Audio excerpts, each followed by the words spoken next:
Right, folks, well, you just heard a track off Mark's brand new solo album. I'll tell you what, it's a real pleasure to be joined from the other side of the pond by the gentleman himself. Welcome to the show. Well, thank you very much. Nice to be here. Well, it's nice to have you on as a guest. I'm surprised it's taken you so long to release a solo album. I guess I'll hit you with that one straight away. Well, it's one of those things that, the band, we always talk about, we're going to do a Slaughter record, we're going to do a Slaughter record, we're going to do this, and the guys in my band were playing with Vince Neil. Dana, Zoltan, and Blando were playing with Vince Neil and have been for as when he's doing his solo stuff away from Motley Crue. And I finally just thought, I'm just going to put out some music for the sake of being an artist and not really worrying about where it goes. And lo and behold, Escape Music just signed the record out there in Europe. So, well, it's got to be said, Escape Music on May 22nd. They have got a very good track record in releasing albums over here, it has to be said. It's nice to see certain labels still supporting this particular genre of music. Absolutely. And I think that's they really liked the record. They listened through it. They really liked it. And again, this has a lot of classic sensibility to it. It's not like I'm trying to be the new thing. I'm just sticking to where I came from and the musical environment I came from. Well, of course, your voice is something that is instantly recognisable. I mean, if someone didn't know that they were listening to your solo album, I don't think there'd be any mistake to who they were listening to. Well, I appreciate that. It's it's been a nice long haul. I'm still playing shows with Slaughter. In fact, we're playing a show this next weekend. We do what we call out here in the States fly days. So we fly in, do a show, and then fly back home. And we're doing a lot of that and have been for a while. But again, just doing this stuff is just such a blessing to be able to make your own record and play everything, and then have such a talent like Michael Wagner to mix and master this. Well, I was going to bring his name up because there's so many tick boxes for albums that he's either mixed or produced that are on my yes, I really love that album list. It has to be said. I mean, the guy is a legend. He really is, and that was. I could have mixed this alone. I could have just done, what a lot of people do and just try to take it all the way through. But honestly, two things. He's such a talent and has such a great track record. And like me, this guy was influencing my youth with all the stuff he's done. And second of all, he's a wonderful man, and he gets it. And it's nice to have it to somebody who's passionate about this music, and it's not just about the dollar. He really gets it. Well, the last thing you want is someone just going through the motions, let's be honest. Right, absolutely. Well, I sent him the first track, which is called Deep in Heart, or the first track I sent him. And he said, I'll have this days, and then he called me back and he says, it's going to take me a little longer than I thought. He goes, this is pretty involved, but he goes, I'm loving doing it.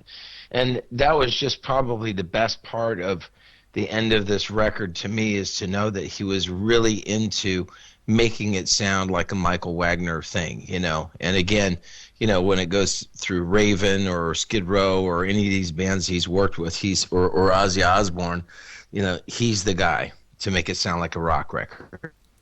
Well, it's something I've brought up on many an occasion, and I'll say it again now because it's so true in this case, is that production can make or break an album. But, people should not underestimate what's involved there. And, the production on the two tracks I've heard so far is absolutely great. Oh, thank you. It's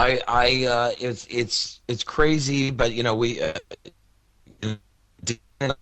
the Slaughter record. So in the production side, I just love doing what I'm doing, but having Michael's ears at the end of it certainly brought it all the way home. And it's just an honest rock record. It's funny, a lot of these bands are just my peers are just putting out demos or half-baked stuff, and I really wanted this record to sound with the quality of what the Slaughter records did, and I think that it holds up pretty well. Yeah, I would go along with that, absolutely. I mean, I'll be honest and say I can't wait to hear the rest of the album just based on the two tracks I say that your lovely lady at the PR has sent over to me already. Oh, good, good, good. Well, we'll get that over to you before you know it. One question I've got to ask you is obviously title, Reflections in the Rearview Mirror. How did you come round to deciding that was going to be the title of this release? I think it's just you find yourself looking back at where you came from, and you're still going forward. You're still reflecting back at where you came from, but you're still going forward. And it was just kind of that the motion of what I felt about this record is I feel it still has the nuances of classic rock and Slaughter and a lot of that, but I still feel it's moving forward. And that was kind of the momentum that I felt that the record had. So it's kind of how I came up with that title. Well, I guess it's pretty scary when you think, it's 25 years since Slaughter first came onto the music scene. I mean, does it seem that long, or has it just been an absolute sort of flash across the eyes?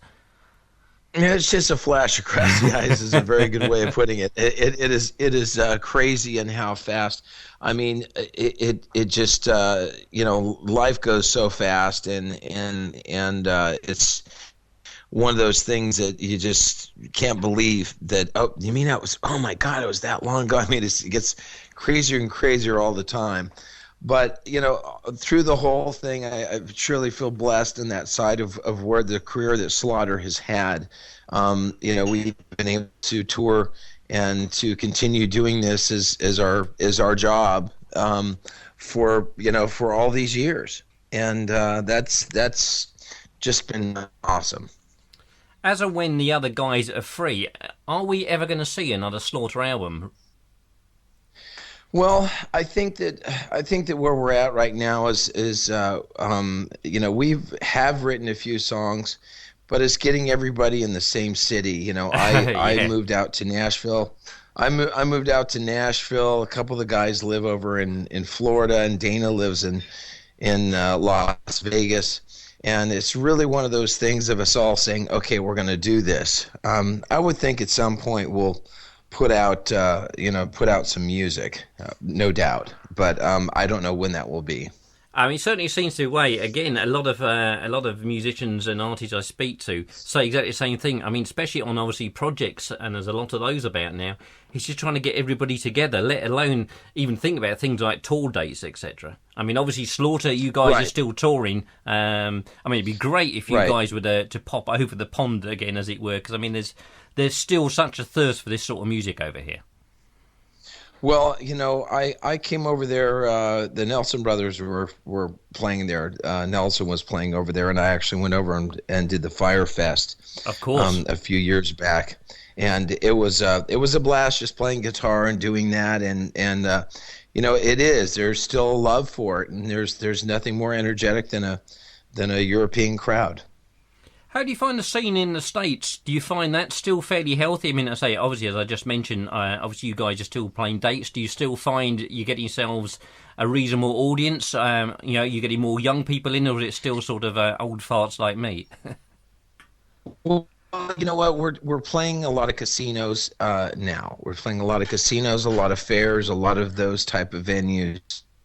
And it's we're not doing clubs. We're keeping it out of all the we've been through that phase in the mid '90s and doing all that, and that's a rough haul. We're just keeping it to where it's going to be the best for the band. The audience can see it's intimate enough, but it's not too big. We just played a show this last weekend in Michigan with Kicks, a band called Kicks, and they opened the show, and we had sold out of 2,000 people. So. We're still doing well. It's just a different model, Well, exactly. I mean, the music scene, unfortunately, has changed so much, as we know. I mean, and again, something that's been discussed on more than one occasion on this show is, shall we say, with the exception of some labels, the lack of label input, and certainly the lack of money that's doing the rounds. Right. Well, I just don't think that, again, for a lot of bands, it is one of those things of money. It just doesn't make sense for them because they're like, well, we're not going to make any money doing that. But for instance, on this solo endeavor that I did here, it's really not about the money, and it's really not about like I'm trying to run away from my band. It's just about being an artist. You know, Paul Stanley doesn't have to do records away from Kiss, but he likes to do that. It's just making music because you love to make music, and that's the key to me. And surely that's the whole reason you got into music in the first place. Absolutely. You love doing it. I mean, I love to play guitar. I love to sing. I love to perform. And, I love recording. I love that whole process. It's something I've always been very passionate about. So are you going to learn to play drums next so that you can do all the instruments when you do your next solo? No, I'm not a good concussionist. I think it's better. The concussionist side the lines up with all the drummers. I know what drums should do, and I know where they should be, but I'm not that guy. Well, Mark, it's been an absolute pleasure having you on the show. I really am genuinely looking forward to listening to the rest of the album. I wish you all the best with this. I think I'm going to stick my neck above the parapet like I normally do and say that I think this is going to go down really well, because it is the classic sound that we all love and enjoy. And well, thank you. Guys out there, do keep an eye out for this release. I shall be putting details, obviously, up on the website and the show and all the rest of it when it comes out. And once again, Mark, thanks ever so much for taking the time to join me today. Thank you so much. I really appreciate it. Thanks ever so much indeed.